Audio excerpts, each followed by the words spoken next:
Welcome to the Banker Lamp. Please enjoy the video. In this video, I will show how to make truffle salt. First, let's gather our essential ingredients.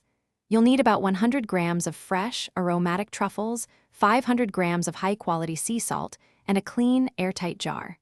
Selecting fresh, firm truffles is key to achieving that rich, earthy flavor.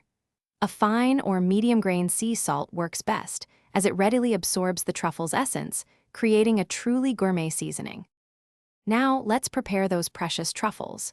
Begin by gently cleaning them with a soft brush or a damp cloth to remove any soil, being careful not to bruise them. Next, using a mandolin or a very sharp knife, slice the truffles as thinly as possible. Aim for consistent, paper-thin slices.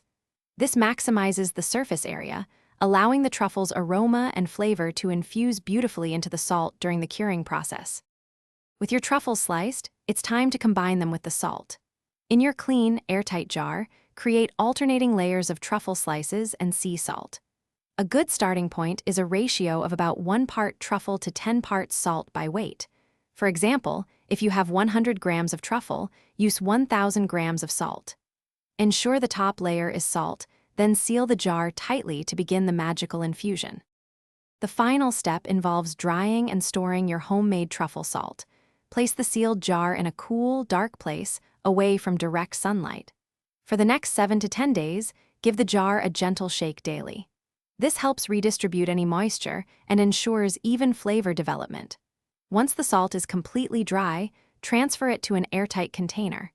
Your exquisite truffle salt will stay fresh and potent for up to 6 months. Thanks for watching. If this was helpful, leave a like and consider subscribing. See you next time.